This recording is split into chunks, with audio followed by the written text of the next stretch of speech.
short meditation went well for everyone? Not too difficult?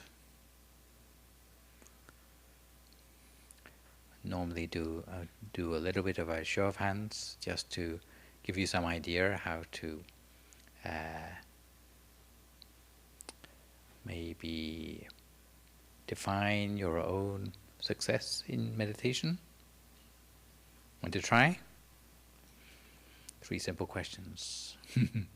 So, who as a result of their meditation today felt more relaxed as a result of the practice? Ooh, pretty well then. Second question. Who as a result of their practice felt more light and spacious inside? Ooh, pretty good too. One last question. Who as a result of their practice felt brighter inside? Not bad at all. Well, yes. So these are three things which you can think about as being outcomes of meditation which would indicate that you're going in the right direction. Yes. But apart from that, we gather today because it's the second full moon of the year. And we are lucky this year that we got extra full moons. Normally we have 12, but this year we have 13. So our February moon is the snow moon this year. They throw in an extra one halfway through the year. I'm not sure if we will have all of them because we also have a Vesak day celebration on the day. So we're not having the full moon on that day, right? So we will celebrate 12 like this. Generally, it would be a time when I talk a little bit about the Magha Puja day, but that is actually for next month. So we have the snow moon. And I start by giving a little bit of a poem. The snow moon sings her song on cold February breath that lays hauntingly up across the early morning like an unwelcomed blanket. And we're not seeing too much snow here. Maybe some other parts of the States will see a little bit more than us, but the nice thing is that at the very least we get to see the moon. And maybe not just one moon, but actually some extra moons. But not from this planet. But the planet Jupiter is actually quite clearly seen as bright as a star. If you look carefully at the bottom of the screen, it may not be below the moon, it may be above. Yeah, I think that they are still canvassing for the wolf moon from last month. Yeah. Yeah, so Jupiter has actually 97 moons. So if you can see Jupiter, then you get at least 97 extra moons tonight. Yes. And the other interesting things about this time of the year, which come along with the moon at this time of the year, I'm very excited, yes, is not coyotes, groundhogs. Yes. All the sensible creatures go and have a hibernation, and tomorrow they come out and take a look at the weather, and they decide whether to go back to bed or not. And it goes something like, if it's bright, then that means that actually it's still winter. Yeah, not the opposite. Because tomorrow is Candlemas, and apparently if Candlemas is bright, it means a longer winter. Extra 6 weeks of winter. So if the groundhog comes out, sees its shadow, because it's bright, it will instantly go back to bed. Yeah, for another 6 weeks. Which means that you should not plant your crops yet. Yes. However, if it comes out and it cannot see its shadow, it does not go back to bed, and it means winter is over, and you may plant your crops. Yes. So tomorrow is Groundhog Day, and Punxsutawney Phil is not exactly renowned for accuracy. In fact, they say that if you toss a coin, you will probably get a better indicator of whether you got an extra 6 weeks of winter or not. Yes, but we like groundhogs. Yes, especially in the meditation business, we love groundhogs. Yeah, because there's a lot of wonderful messages in that movie from 1993 to do with life keeps on repeating itself over and over again until you do the right thing in life to allow yourself to go to the next level. It's a little bit like life in general. We keep on banging our head against the wall, repeating the same old mistakes. But if we can break through to the new us or the better us, then we can turn life around into something better. So what we have in Groundhog Day, the movie, is somehow a lesson for life as well. But as for Punxsutawney Phil, well, tomorrow you can toss a coin or listen to Phil, depending on your crop planting habits. Yes. Other names for the snow moon are the deep snow moon, midwinter moon, ice moon, makes branches fall in pieces moon. Ever heard about the frost quakes recently? Yeah, in pieces. When trees crack because of cold moon, first flower moon. There's more. I have quite a lot of names this time. Sleet moon, frost sparkling moon in the sun moon, storm moon, bony moon, hunger or hungry moon, because you can imagine what people who are living off their supplies at this time of the year must go through. Out of food moon, yeah, even worse. Eagle, or when the bear cubs are born moon. What else do we have? Coyote moon, yeah, that's the explanation we have, yes. Dark red cow's moon, black bear moon, fish running moon, shoulder to shoulder around the fire moon. No snow in trails moon, and the last set, little sister of the waning moon, ice in river is gone moon, wind moon, moon of purification and renewal, moon when the geese come home, when the spruce tips full moon, moon of the cedar dust wind, so that's somewhere closer to around here, and the crow moon, yes. It's a month when, apart from groundhogs, there are interesting things happening. Not the full moon, but the new moon. If it was the new moon, I would have the full Chinese New Year celebration to talk about for the Year of the Horse. But unfortunately, that's the new moon and not the full moon. So we do have some other things around the middle of the month to celebrate. And of course, being a monk, Valentine's Day is not something we're particularly big on. Yes, but there are some interesting takeaways from Valentine's Day. I warn you in advance. In Japan recently, apparently Japanese women have rebelled against Valentine's Day and buy themselves chocolate instead, which sounds very sensible, the sort of advice that monks often give, yes. And the other sort of advice which monks often give, I was once invited to be on a panel for Valentine's Day, and you think I'd probably be the last person they would want to invite. This is in Thailand. In Thailand, they like Valentine's Day. It's incredible. And I said, you know, what do you want me to say? Like, maybe something about celibacy or something like that. And they said, yeah, maybe that won't go down too well.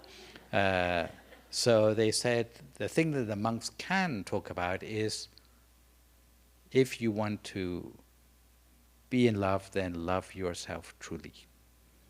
Hmm. Hmm? So apparently it's a thing, okay.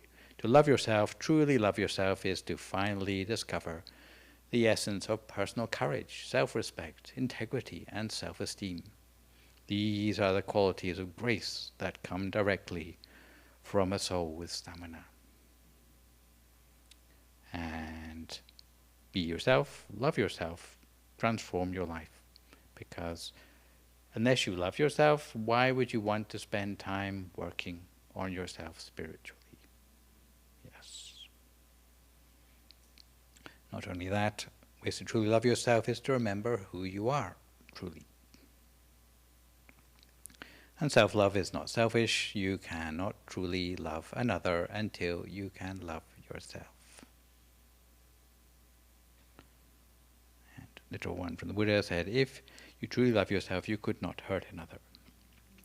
So by having that love for yourself, it actually is not a selfish or egotistical love, but it actually allows you to connect through love to the whole of the world. Yes. So these are some of the things which maybe I can endorse for Valentine's Day. As for things which I cannot endorse, I'm sure you know much better than me. But for the meditation side of things, if you enjoyed meditation today, I would encourage you to meditate further. A good way to get into meditation is to practice regularly. So it's not a one and done quick fix, but it's more a sort of new set of habits for your mind which you work on gradually, and which gradually takes root deeper in your mind, allows your mind to gain resilience. And if you start with about 20 minutes a day, that is generally a good length of time to work from. Not too long, not too short, but it'll allow you to see some progress as you practice each day. Maybe pick a time of the day that is when you have good energy, when you're not going to be interrupted too much. And as you feel more inspired, then you can increase the length of time. Some people like to practice first thing in the morning because it's a nice start to the day. Other people with problems sleeping like to practice immediately before going to bed because it's a way to sort of shut your mind down gradually before you actually go to sleep. Yes. If you have some doubts about how to practice meditation, you had some guidance today from the Venerable Daniel. But if it's still not clear to you, there's an app for free that you can download onto your cell phone, which has a whole bunch of audio tracks you can follow along with until you've found the sort of way into the meditation that resonates for you. Yes. Apart from that, we have classes that go on regularly on non-full moon days, every Thursday evening in the building just adjacent with the awning in the front between 7 and 8 p.m. and also every Sunday morning between 9 and 11. Yes. And the sessions always have a chance to ask questions if you have anything that comes up in your meditation you want to ask about. Apart from that, we go a little bit deeper on things like Buddhism once a month. Next Sunday, for example, we have an afternoon session. So this is in addition to the morning session, where there's a longer meditation available, usually sit for about an hour, and we go deeper onto some aspects of Buddhism. The next topic we're dealing with is Buddhist economics, for those who are particularly interested in that side of things. Apart from that, we also do meditation for kids. The next session is actually on Valentine's Day, when we teach meditation in small doses to kids. Generally 4-year-olds up are quite good at meditation. Under 4s, we haven't had a great success rate. They tend to all escape instead of meditating. Yes, so 4-year-olds upwards, yes. Apart from that, if there are any questions, comments, or feedback at this point, I'd be very pleased to hear from you. Okay. You mentioned all the names relevant to the Of the full moon? Yes. Yes. But you did not So can you enlighten us? Okay. Today is the second sermon brought with the aid to 1,250 arahats Yeah. for Thi- Patimokkha. yeah, this one we celebrated next month, so I didn't talk about it this time. So I will talk about it's the third lunar month in the Thai calendar at least. Yeah. So yes, the Ovada Patimokkha. So normally I would get to talk about that, but they save it for next month. And it's, yeah, I should say the next full moon will be with this one, the Makapuja one, on Wednesday the 4th of March, 6 p.m. to 7:30 So what is the here. significant according to? I'll talk about that next time. Yeah. So I had to talk about groundhogs instead. Yes. If anyone else has a question, please feel free to raise your hand. We'll bring the microphone to you. Yeah. The reason is there's 13 moons and not 12 this year, so it's being shifted off by 1 month. Venerable, I have a question. Sorry to go first, but I got the mic. So my issue is, I'll start to meditate. You know, the mind jumps around, but then it quiets down. I notice that. After about 15 minutes, and I'm feeling the breath pretty good. But after another 5 or 10 minutes, so like 20 minutes in, maybe 25 minutes, I just kind of don't want to do it anymore. You know I should, but I just kind of don't want to, and I'm used to sort of doing what I want. You know, so if I want to stop something, I usually do that. So, I mean, how can I talk myself past that, or do you have any suggestions for me to deal with that issue? So it's a good question. I think it's one about consistency. And what I hear in what you've mentioned is there is a sort of enjoyment or at least contentment with the meditation to up to 50 minutes, and then sometime between 15 minutes and 25 minutes that's somehow been lost, where you feel like when's it going to end sort of thing, or I haven't put my time in yet.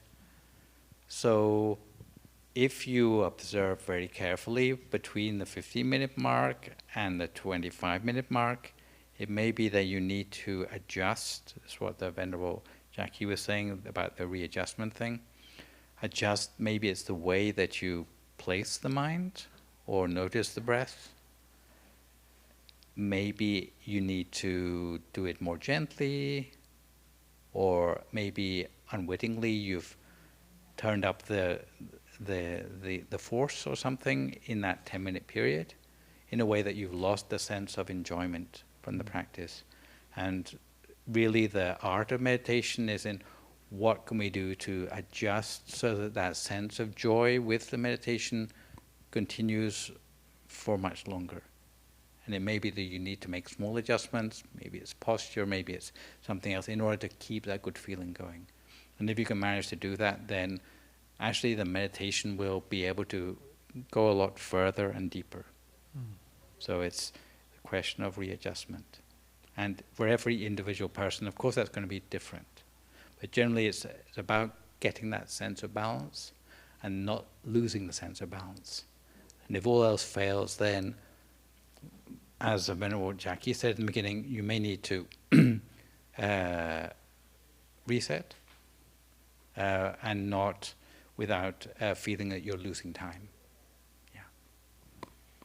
Thank you. Thank you very much. Other questions? That was very helpful. Thank you.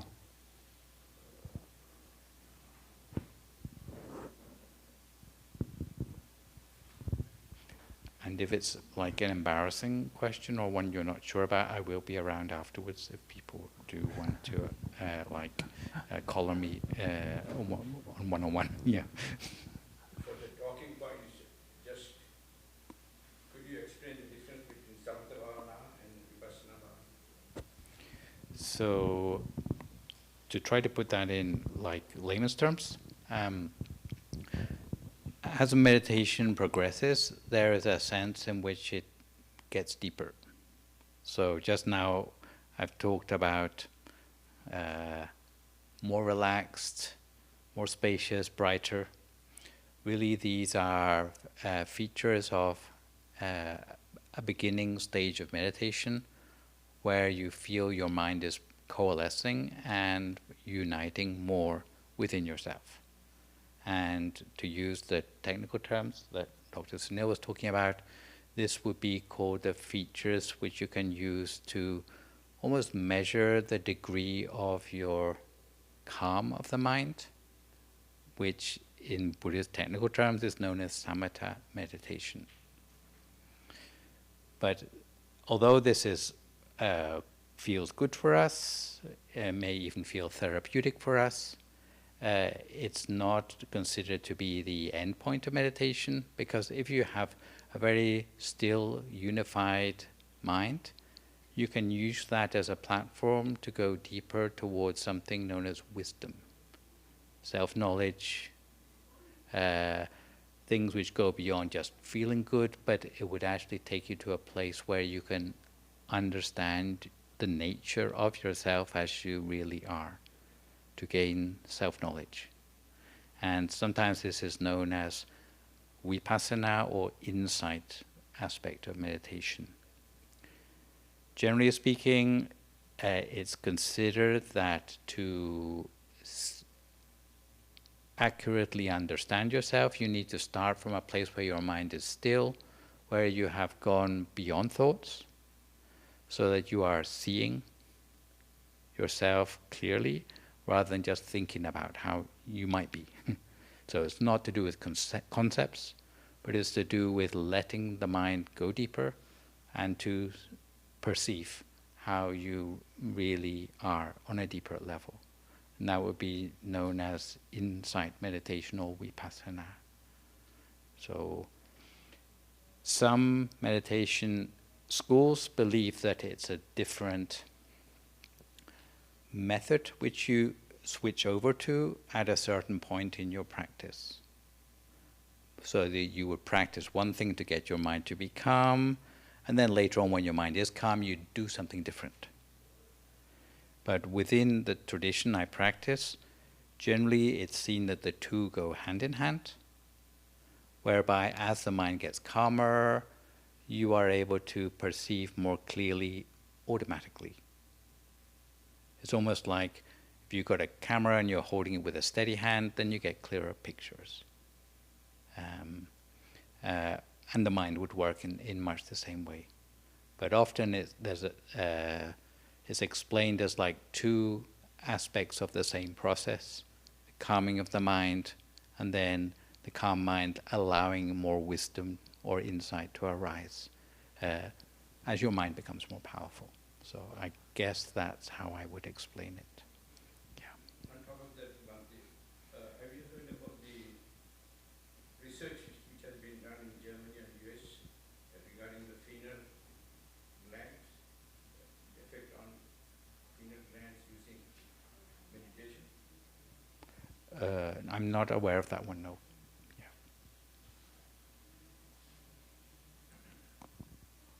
Other questions? Anybody?